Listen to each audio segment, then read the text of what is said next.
Welcome to NanoTech. We present bite-sized pieces of information to help you in your journey teaching and learning online. We want to provide you with valuable resources that are easily accessible and that any teacher can put into practice right away. Today, we're going to talk about teacher wellness and how that relates to your experience in an online teaching environment. The learning intention is very simple. I want you to learn to take care of yourself as you engage with your students. Now, you can't fill from an empty cup, and we know that you need to be strong in order to be strong for others, for your students, for family, for your friends. Here are the themes that we're going to explore: work-life balance, workspace, routines, socialization, and we're also going to take a little bit of time to talk about stress management, physical health, and compassion fatigue.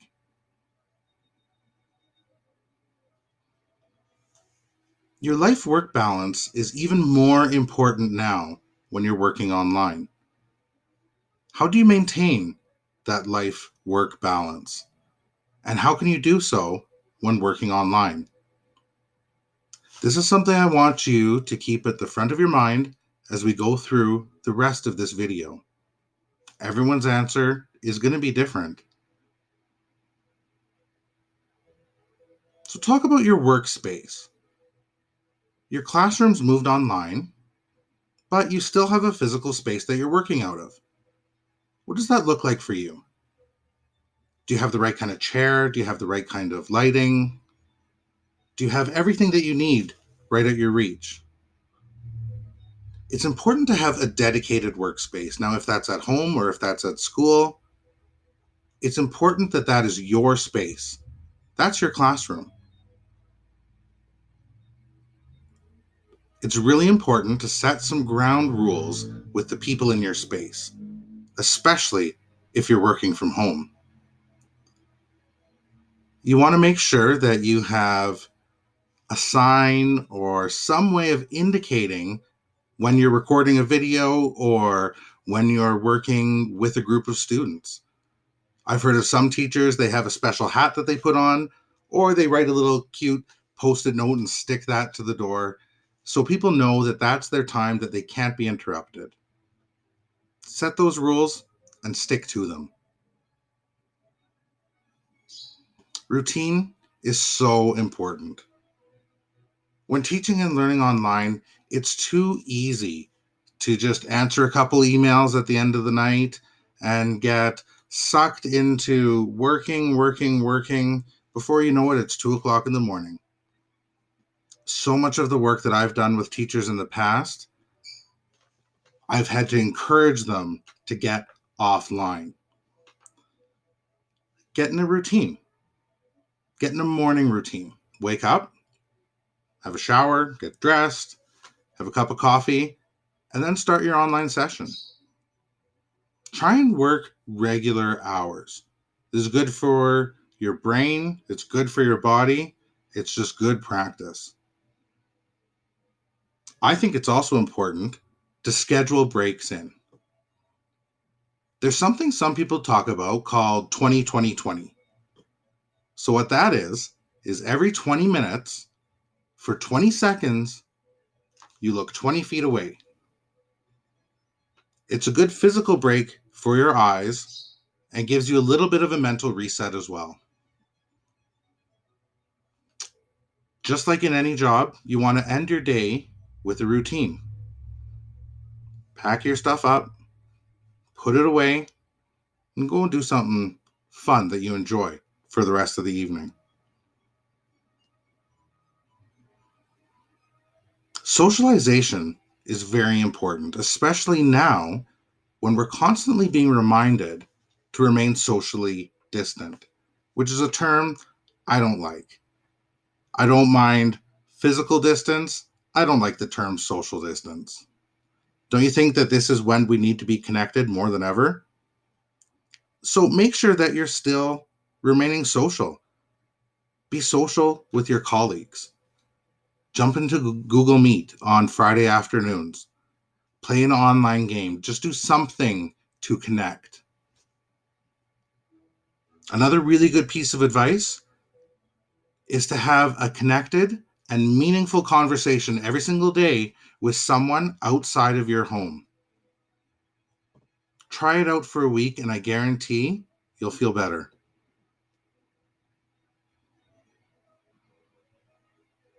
We all know how important stress management is. It's only heightened right now because of the environment that we're working in.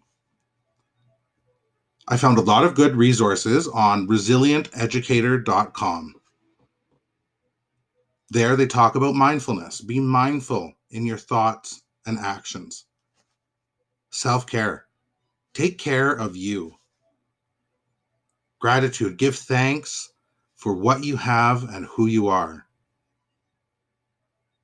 Prioritize. What's most important right now and what can wait? Stay motivated. What can you do to stay motivated in your work? Remind yourself of why you're doing what you're doing, and it's for the kids. That should be your motivation. That should be your focus. And embrace change. Things are going to be difficult. Things are going to be different. There's a lot of change and there's a lot of challenge. What can you do within your own context to embrace that and do the best that you can with what you have?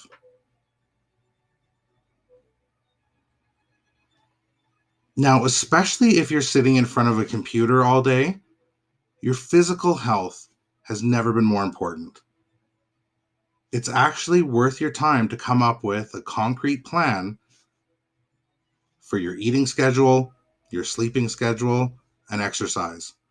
Now, there are a lot of tools and apps and programs that you can use to do this. Lots of them are built into your cell phones or your smartwatch. It's actually really worth taking the time to come up with this sort of plan for yourself. We're all working hard right now, really hard. We're giving a lot of ourselves. We've given all that we can, and then we get asked to give a little bit more. We all care so deeply about the work that we're doing and the students that we work with. But this can be exhausting.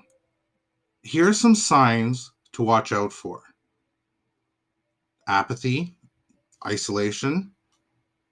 On the flip side, hypervigilance, emotional outbursts, even things like persistent physical ailments. These are all signs of compassion fatigue. Be gentle, be kind to yourself. That's my best advice. A lot of this information came out of the Distance Learning Playbook. It's a new book. It just came out. I've got my paper copy right here. You can get a paper copy. You can get a digital copy. It's worth checking out for sure. Couple other resources: teachingandlearningonline.com/wellness, compassionfatigue.org, and resilienteducator.com. Thank you for spending these few minutes with me as we explore teacher wellness in a teaching and learning online environment. You need to make sure that you're doing the best that you can faced with the work that you have ahead of you. And in order to do that, you need to take care of yourself. You're doing very important work in a very challenging time.